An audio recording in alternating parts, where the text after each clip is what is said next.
여러분 안녕하십니까? 2022년 9월 5일을 맞아서 오늘도 하나님께서 주시는 생명의 말씀으로 은혜를 나눕시다. 창세기 19장 23절로 29절. 롯이 소알에 들어갈 때에 해가 돋았더라. 여호와께서 하늘 곧 여호와께로부터 유황과 불을 소돔과 고모라에 피같이 내리사 그 성들과 온들과 성에 거주하는 모든 백성과 땅에 난 것을 다 엎어 밀어섰더라. 롯의 아내는 뒤를 돌아보았으므로 소금 기둥이 되었더라. 이어지는 말씀은 바로 이 소돔성의 구원을 위해서 기도했던 아브라함에 대한 또 기사가 나옵니다. 27절. 아브라함이 그 아침에 일찍 일어나 여호와 앞에 서 있던 곳에 이르러 소돔과 고모라와 그 온 지역을 향하여 눈을 들어 연기가 옹기 가마의 연기같이 쏟음을 보았더라. 하나님이 그 지역의 성을 멸하실 때에 롯이 거주하는 성을 엎으실 때에 하나님이 아브라함을 생각하사 롯을 그 엎으시는 중에서 내보내셨더라. 아멘. 소돔성의 심판에 대해서 관련된 말씀이 나오고 있습니다. 방금 읽어드린 본문의 말씀을 중심으로 소금 기둥이 된 롯의 처를 생각하라 하는 제목으로 은혜를 나누겠습니다. 롯의 가족들이 창세기 13장에서 아브라함과 서로 분리해 나갔을 때에 그들은 요단강 주변의 그 평지 참 초장이 우거진 에덴 동산 같은 곳으로 나갔습니다. 평지로 가고 보니까 점점점 어디로 끌려갔습니까? 마치 쇠붙이가 자석에 달라붙어 가듯이 소돔성이 주는 그런 그 문화의 그 휘황찬란함, 그 죄악의 문화인데 그 성으로 들어가서 결국은 살게 되었습니다. 근데 그 성은 우리가 아는 것처럼 죄악의 문화가 극심했고 강포와 음란이 가득함으로 하나님께서 더 이상 두고 볼 수 없는 이 죄악의 모습에 대해 후대에 오고 오는 모든 세대의 하나의 본보기가 되게 하시기 위해서 이 성에 대한 심판을 내리셨습니다. 하늘로부터 유황 불비가 쏟아져 모든 것을 태워버리는 이 심판은 롯과 그 두 딸이 소돔성에서 그리 멀지 않은 소알이라고 하는 작은 성에 들어갔을 때 그때가 곧 아침 해가 돋는 시간이었다고 하는데 그때 하늘로부터 집중적으로 비같이 쏟아져서 마치 사발을 엎어버리듯 그 성에 더러워진 모든 죄악된 것들을 엎어버리시는 심판으로 나타난 것이죠. 그런데 참 여기서 애석한 일이 생깁니다. 롯의 아내는 제 생각에는 아마 소돔 사람인 것 같아요. 근데 롯이요 이 가족을 이끌고 나올 때 이 롯의 처도 함께 같이 나오기는 나왔어요. 그렇지만 어떻게 됐습니까? 천사가 그랬거든요. 절대로 뒤를 돌아보거나 들에 머물러서는 안 된다. 산을 향하여 나아가라. 산을 향하여 도망하라. 그나마 이제 산으로 가기가 두려우니까 가까운 소알성 들어갔는데 어쨌든 롯의 아내는 중간에 뒤를 돌아봄으로 말미암아 26절에 나오죠. 롯의 아내는 뒤를 돌아보았으므로 소금 기둥이 되었더라. 소금 기둥이 되었다고 하는 그런 참 애석한 말씀이 여기에 써 있습니다. 요즘 우리 시대에 이 성지순례로 이스라엘에 갔다가 또 사해바다도 이렇게 둘러보고 오신 분들은 사해바다 근처에 이런 소금 기둥들이 많다 그래요. 좀 요상하게 보이는 소금 기둥들이죠. 제 생각에는 이런 것들이 다 소돔성 멸망의 날에 남겨진 흔적들이 아니겠는가. 마치 롯의 처가 소금 기둥이 된 것처럼 그 소돔성의 사람들도 그게 있던 것들에 대한 흔적들이 이렇게 남았다 생각해 보게 되는 것이죠. 예수님은요, 이 소돔성의 멸망과 또 이 오늘 본문에 나오는 것 같은 롯의 처가 소금 기둥에 대한 이런 이야기들이요, 결코 꾸미는 이야기나 허구나 신화적 이야기가 아니라 역사적 사건이었고 사실이었다는 것을 누가복음 17장 28절 32절에서 아주 강조해서 말씀하셨습니다. 여러분, 우리가 오늘 본문의 말씀 제목으로 걸었던 롯의 처를 생각하라. 지금 이 말씀은 예수님이 그 입으로 하신 말씀이에요. 소금 기둥이 된 롯의 처를 생각하라. 왜 이렇게 되었습니까? 성 밖으로 나오긴 했지만 성 안에 두고 가는 재물과 죄악의 문화에 더 그곳에 있고 싶어하는 그 미련이 결국 그녀의 발목을 잡았고 뒤를 돌아보게 함으로 소금 기둥으로 변한 것이죠. 이 말씀은요, 오늘 예수님께서 지금 누가복음 17장 28, 32절에서 자신을 따르는 사람들에게 이 말씀을 했어요. 롯의 처를 생각하라. 성 밖으로 나오기는 했지만 뒤를 돌아봄으로써 소금이 된 롯의 이야기는 오늘 우리 교회에도 해당될 수가 있는 것이죠. 보통 교회라고 할 때 교회란 말이 헬라 원어로 에클레시아란 말 써요. 에크란 말은 밖으로란 뜻이 전치사예요. 레시아는 불러냄을 받은 무리라는 뜻이죠. 자, 밖으로 불림을 받은 무리.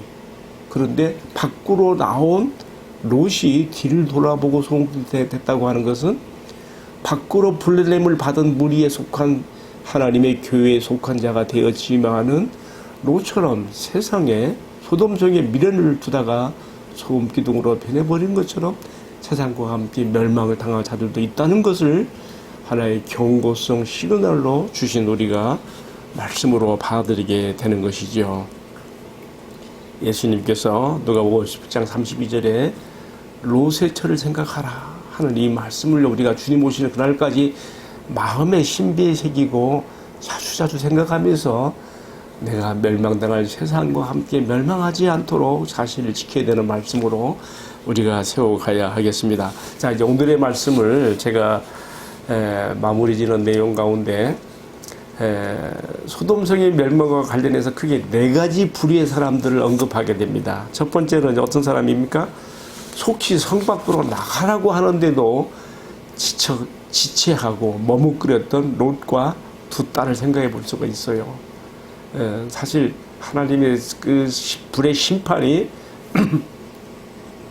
조금 더 일찍 내릴 수가 있었을 텐데 롯과 그 가족들이 너무 지체하니까 동틀 때까지도 지체했다 그랬어요. 그래서 천사들이 막 잡아 끌었지요. 머뭇거리고 지체했던 롯과 두 딸을 생각해 볼 수가 있습니다. 또 두 번째로는요, 어떤 사람이 있었습니까? 이 멸망당할 성에서 머물지 말고 우리와 함께 나가자고 하는 롯의 말을 농담으로 여긴 롯의 예비 사이들, 그 롯의 두 딸과 함께 결혼하게 되어 있는 예비 사이들 역시 그들 성과 함께 망했습니다. 세 번째는요, 소돔성 밖으로 나오기는 했지만 뒤를 돌아보아 소금 기둥이 된 롯의 처를 생각해 볼 수가 있죠. 마지막 또 한 사람은 누굽니까? 네 번째는요, 소돔성의 구원을 위해서 기도했던 아브라함과 그 기도의 효력을 우리가 생각해 보게 되는 것이죠. 19장 29절에 이렇게 써 있습니다. 하나님이 그 지역의 성을 멸하실 때, 곧 롯이 거주하던 성을 엎으실 때에 하나님이 아브라함을 생각하사 롯을 그 엎으시는 중에서 내보내셨더라. 여기요, 중요한 단어는요, 하나님이 아브라함을 생각하사란 말이 다른 말로 하면은 기억하사, 그를 관념하사 하는 뜻이 담겨 있어요. 이거는요, 성경에서요, 언약의 용어로서, 전형적인 언약의 용어로서 사용되는 단어입니다.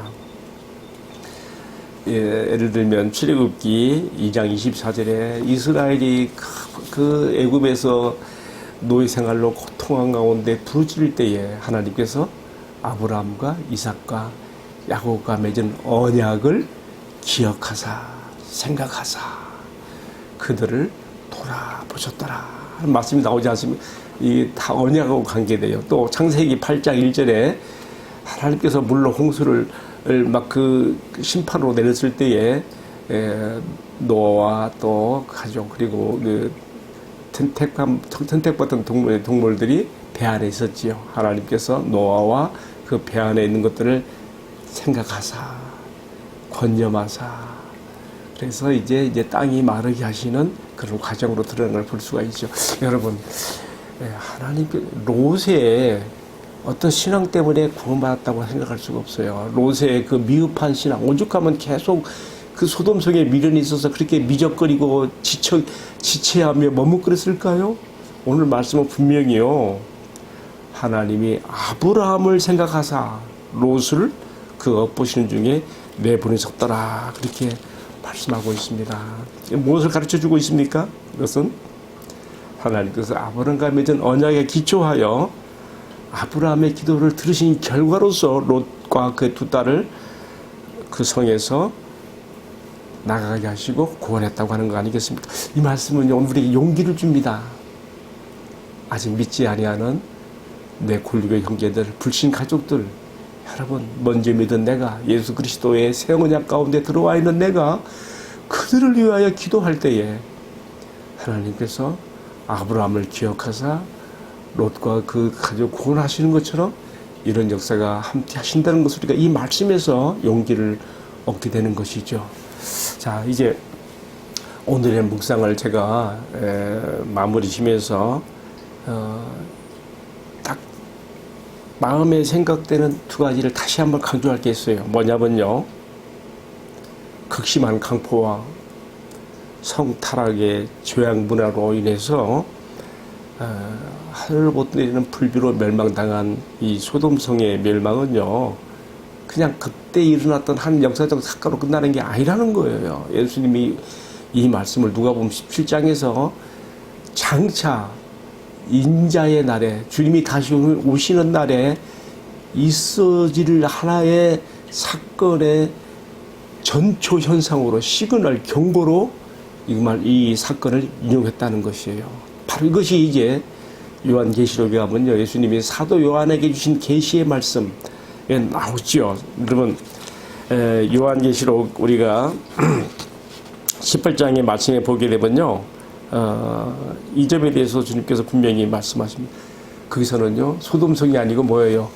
바벨론이 불에 타서 그 많은 사람들과 모든 것들이 다 소멸되지는 그 통해서 소돔성의 심판이 재현되는 것을 보여주고 있는 것이죠. 그래서 다 우리 인류에게 임하는 재앙, 심판인 것이죠.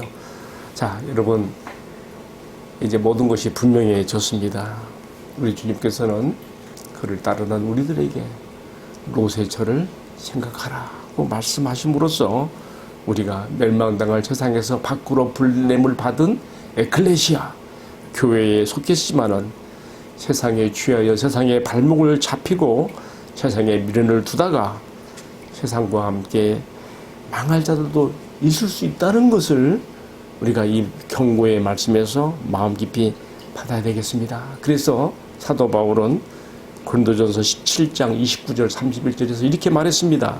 형제들아, 내가 이 말을 하노니 때가 단축하여진 고로 매매하는 자들은 없는 자같이 하며 세상 물건을 쓰는 자들은 다 쓰지 못하는 자같이 하라.